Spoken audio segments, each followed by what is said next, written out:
and today we have Kirsten and Ron of Ipop. Thank you for coming. Thank you for having us. Thanks for having us. Well, we hear everything about you. The world tends, in my mind, to love you. I hear all the children, all the adults across the country speaking of Ipop. And one of the things I think they need to know is a lot about the founder. So Ron, tell me, where were you born? Well, I was born, not very privileged, I have to say, by an Indian reservation called Toyac, Colorado. It's between Farmington, New Mexico, Cortez, Colorado. And, you know, we, on that reservation at least, the Indians, they ate dog just like they ate deer, they ate cats. So, and then the little house we had no flooring. It was dirt floor. My dad was what was called a roughnecker. He worked on the oil well for the government, which was located on the Indian reservation. And we had no indoor plumbing. We had chicken wire that held up the black tar paper on the house. And there's 11 of us, 11 siblings. Wow, I didn't know so many. And so what you're actually saying is you weren't as privileged as we thought you were, because I thought this man was born with a silver spoon in his mouth. Yeah, sometimes when you have confidence, which I have acquired over my lifetime, you can exude that feeling of privilege. But I will tell you, I serve on the board of the March of Dimes, and we were working on a fundraiser one day at luncheon. My attorney was there and some other professional people, and we were discussing what to charge for the black tie fundraiser dinner. And everyone was saying, you know, $100 and $150. And I said, what? This is a lot of work to be raising money for kids to help with March of Dimes. I said, it's not about the rubber chicken we're serving, if anyone complains about that. It's about we're all contributing, trying to help people. And I suggested $500. Well, you would have thought some of them were going to have coronaries right there.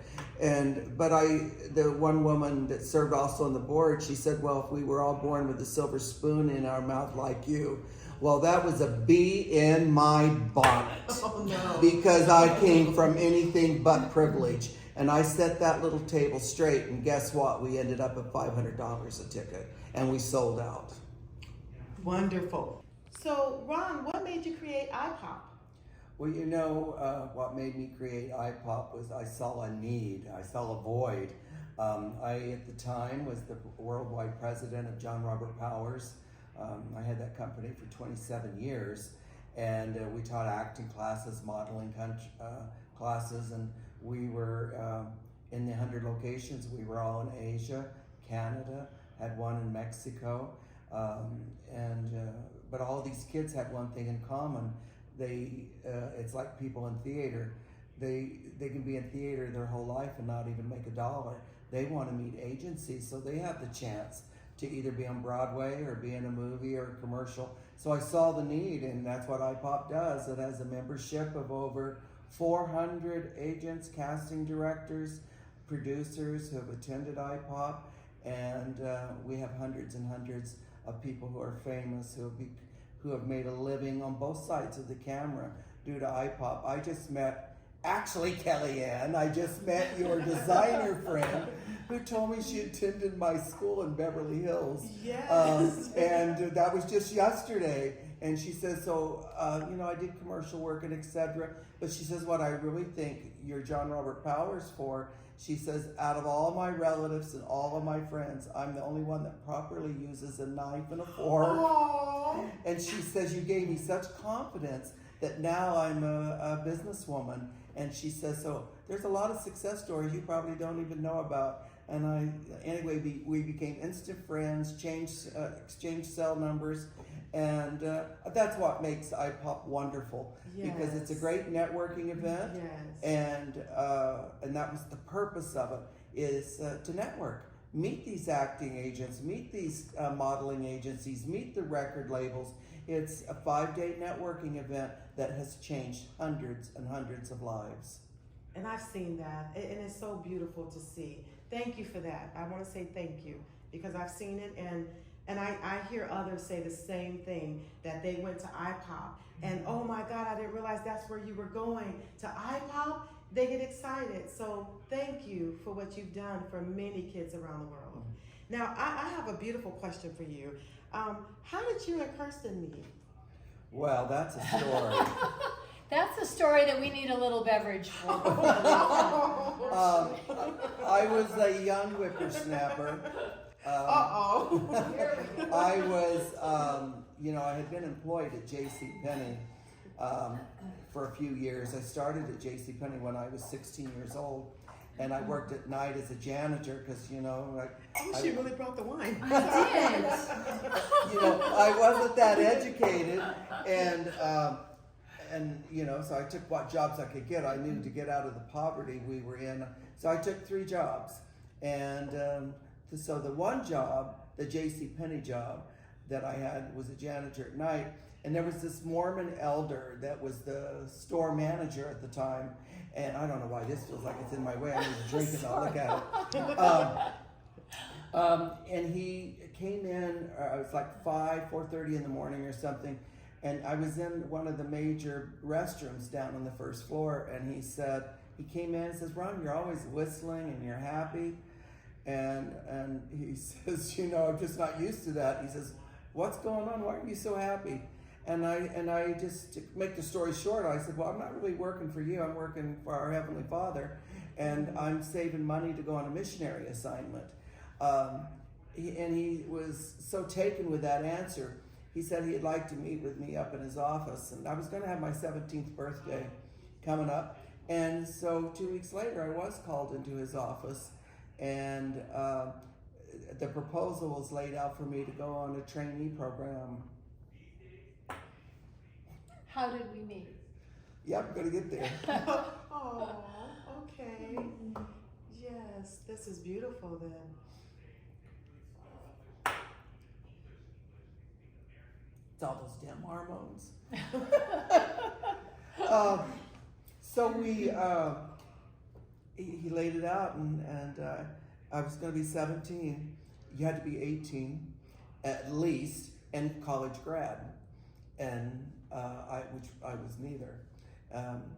Thank God I was the first one out of all the kids that got to go to high school. So going to college was way out of my league. Anyway, he says, "I'll see what I can do about that." And he did, and I got put on the trainee program. It was to be a 2-year program. I finished it in less than 6 months. And from there, they put me in as a department manager, had it for 9 months. It went from there, but I learned a lot. Mm-hmm. I learned the rag business. I learned the cosmetic business. I learned so much, and I'm so thankful.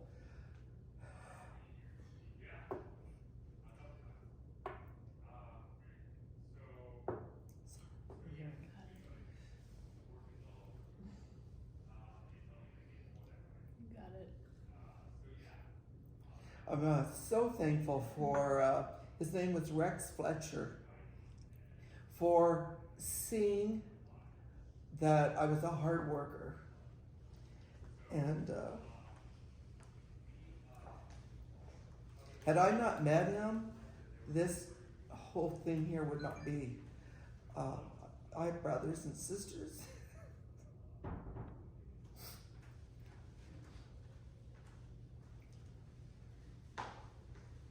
This is what the world needs to see. The world needs to know that you didn't just wake up and create something, but you did wake up and create it out of nothing.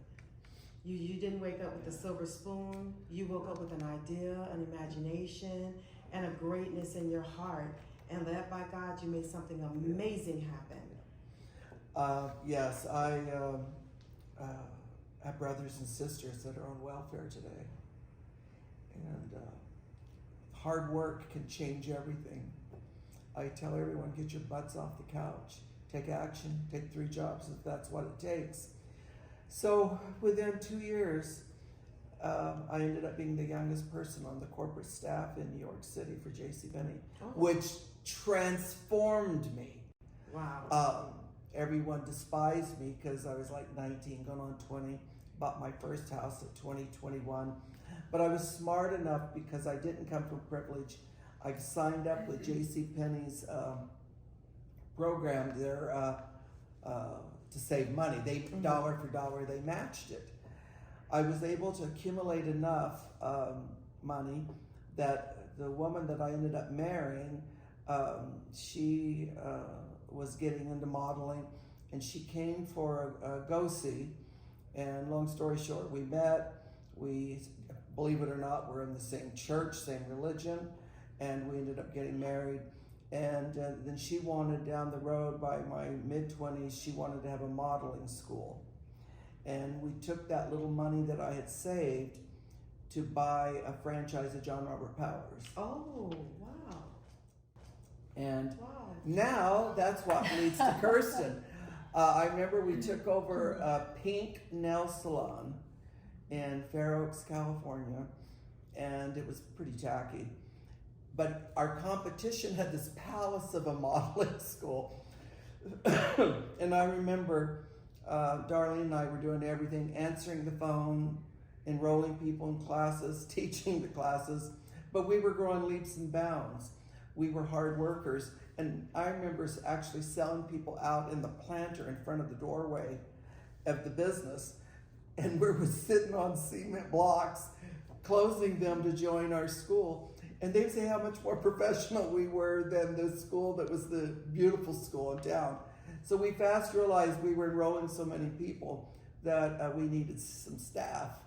And I've always, once I got with JCPenney, I got involved in the women's wear, the advertising.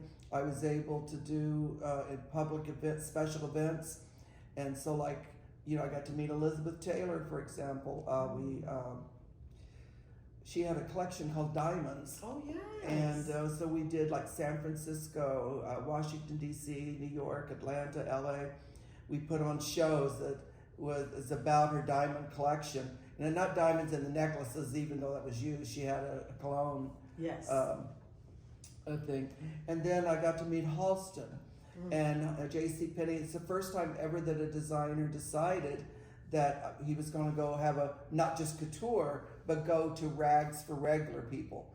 And JCPenney was the company that he picked. And so I got to know Halston.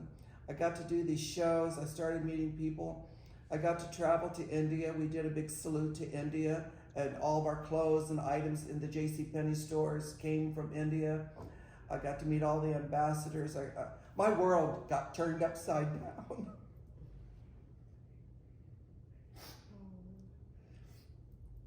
More than you'd ever dreamed. You Yes. couldn't have even imagined all that. Yeah, you know? people don't know this. This is beautiful. And then we did a salute to Great Britain. We did a salute to Paris. The same thing. We brought on all the merchandise from these countries, and I just got to start meeting incredible people. And so I had a lot of contacts. And I always said, you know, people say, well, what's the secret to success? It's not money. People say, oh, if I just had money. No, it's hard work. Yeah. And if people see the hard work, you will get the money. They invest in you, and that's what happened to me. That's a whole other story. But I had this, my mentor did give me $50,000. And he said it's probably the best money he ever invested. And that guy was Irv Gore. That's who I ended up buying John Robert Powers from worldwide. He was also the owner of Arthur Murray Dance Studios. And he taught me a lot. I never heard of Mozart in my life until him. He taught me all the classics. All the great. I promise, guys, I promise I'm going to hold this together. But, it's okay. You know, I'm talking to the audience right now. Yeah. Sorry. Well, that's fine. We love blooper reels are the best. You know, I think, you know, for those that don't know, I'm facing a very serious illness. And I think that reliving my life like this is healing. That the opportunities that God put before me, because I know He had a divine plan and it's been laid out. I'm not even supposed to be here presently, but His plan wasn't for me to go 3 years ago. So I'm eternally grateful, and I think that's what this emotion is about. The images of picking prunes and walnuts and working on a tomato harvester, picking cotton, and to think I was the end of these children, and my mom was in her 40s, and we're out, my mom is in her 50s by the time we're doing this field work, and I think about her being in her 50s, and with a bucket.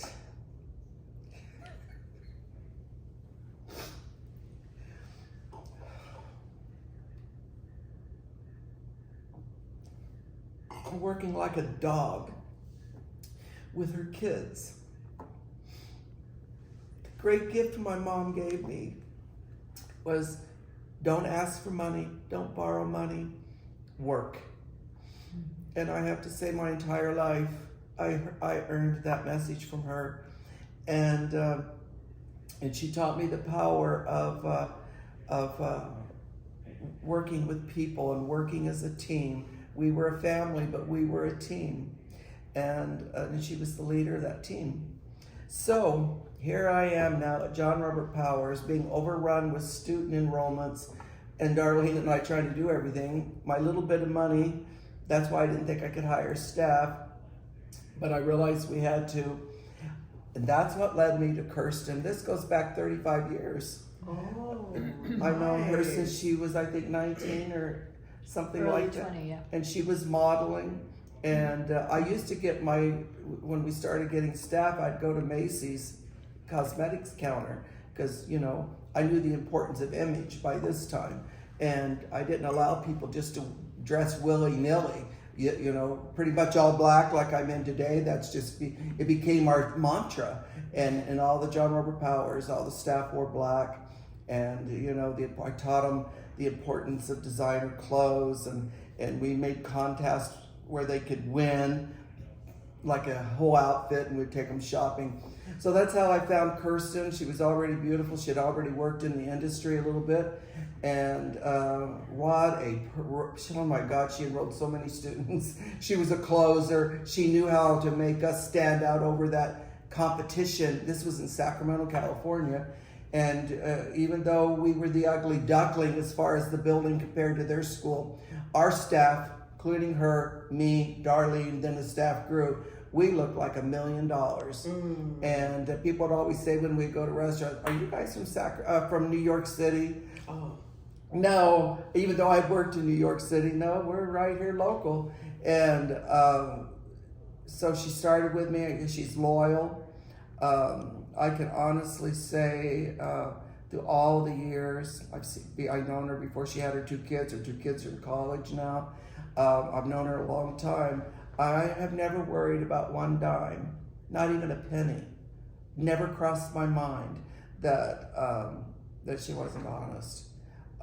And I think that's the glue that held us together. Plus, we share a lot of the same values. We're both conservative.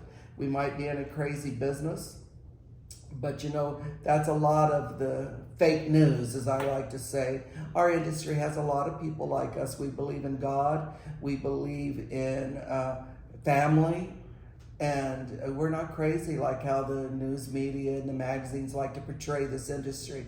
And I can tell you, I know I'll have a lot of actor friends, I have a lot of producer friends, director friends.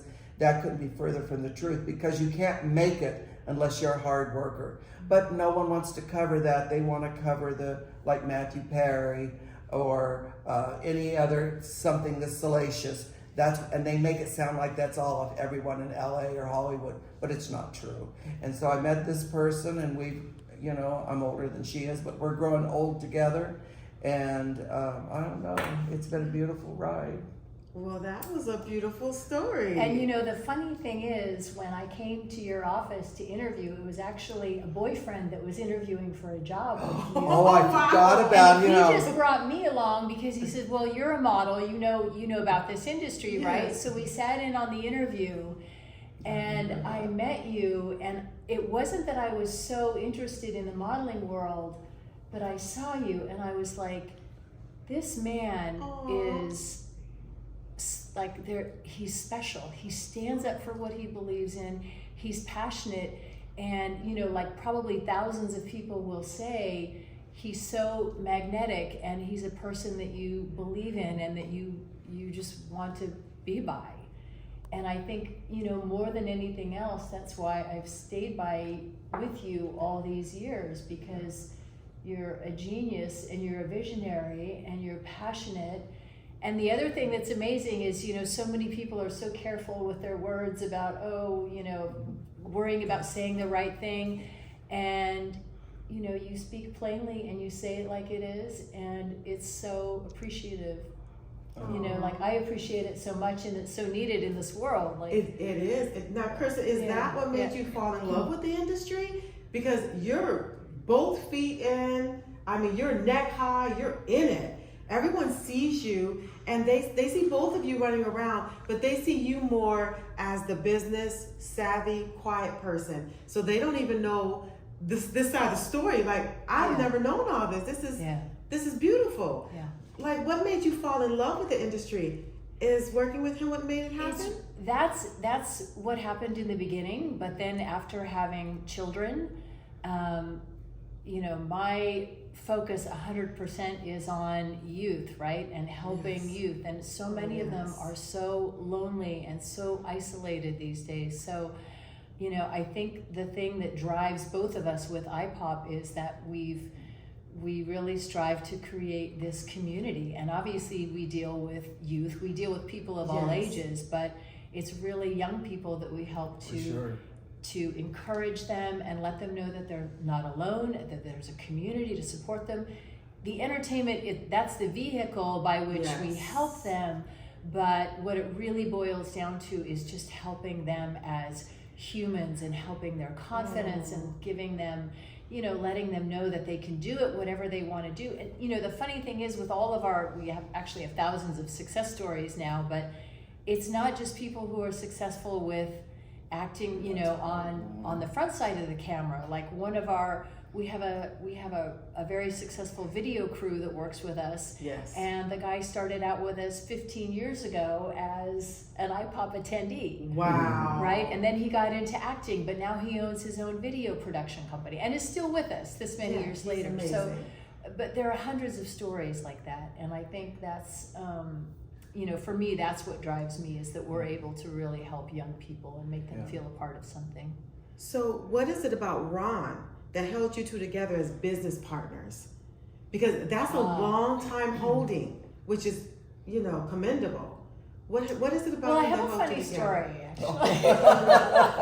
actually. So in the early days at that pink and black. It was pink and black tile, that little nail salon place. But there was we had accumulated a staff because the company was growing super fast.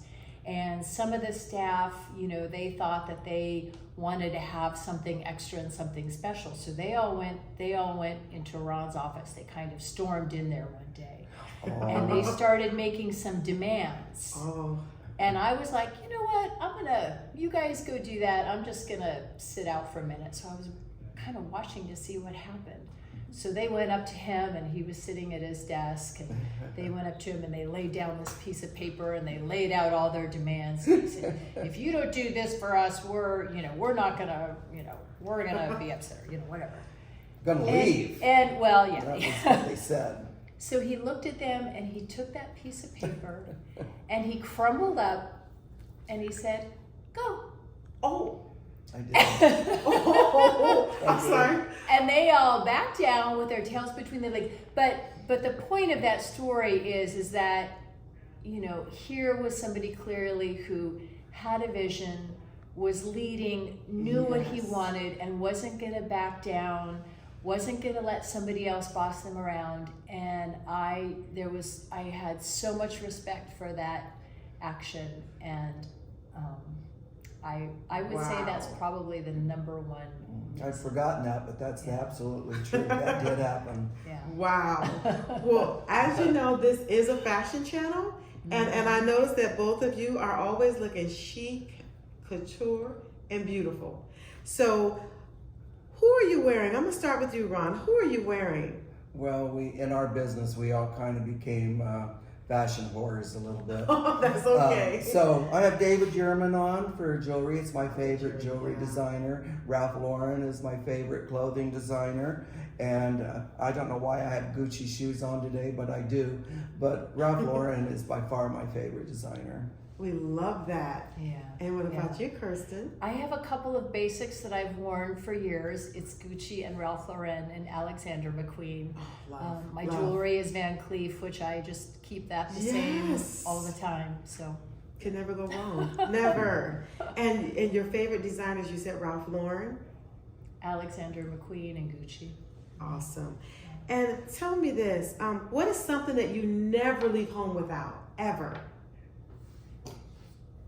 Your other arm, that phone. The phone. I just keep a picture of my babies with me all the time. Aww, as you should. So now I know I have a question, and I'm going to take a sip of the wine that you poured for me earlier. Met Gala, who wore it best? And I already know where Ron's going to go with this, so I'm just going to sip really quick. Give me one of that. Yeah, well, I'm just going to say I think the whole Met Gala is trash to start with. I've never seen such a mess and fiasco overall. It's not even about who is the best dressed, it's like who's the worst dressed. I mean, Kirsten was just sharing some photos with me, and I'm aghast that I can't even remember it, but it is so bad. I think AOC takes the cake. With her stupidity, her lack of respect for the country we live in, the lack of respect for herself. I just don't understand. And we think that's all okay. I don't think so, AOC. And Let me take another sip. I could get into, I won't say her name because I know that you like her a lot, Kellyanne, but the editor of Vogue needs to retire. And she needs to tell the world how bad that mess is. Because, to me, fashion is class. Yes. It's not about looking like who can look like they got a bag on their head or body. It should always have great style and elegance and simplicity to it. Oh, yeah. And the Met Gala is the opposite of that. Well, I will admit that I do miss the simplicity and the beauty of fashion. I miss seeing the beautiful garments that you yearn to touch. I do miss that. And now you, Met Gala, what would you say? It is a bit of a clown show, and it's confusing. It just seems like who's gonna, be the most outrageous to get the most attention. But I too like when people show up classic. Usher this year, he looked very elegant. He had some kooky shoes, which it's fun to do a touch. A touch. But Alex, be elegant, be beautiful, and so you feel beautiful. Well, I can tell both of you. Models Talk loves you. We are so elated that we were able to interview two icons. We're in your presence. We appreciate you. We thank God for you. We're praying for you, Ron, every step of the way, that God will continue to bless you and pour out. And I have one last question for both of you. If you could say one thing to the world to make it better, what would that be? Believe in yourself. Have confidence in yourself. It's your Heavenly Father, it's your family, and don't doubt yourself and hang out with other people who will pull you up, not pull you down. That is the key, and then don't be lazy. And I would say be grateful and just enjoy every moment and be in the moment and just enjoy everything that you have, not looking for what you don't have. Now at this point, I'm going to toast with both of you because you brought me into a new place and I appreciate you both. Thank you. Cheers. Cheers. Happy New Year, everyone. Yes.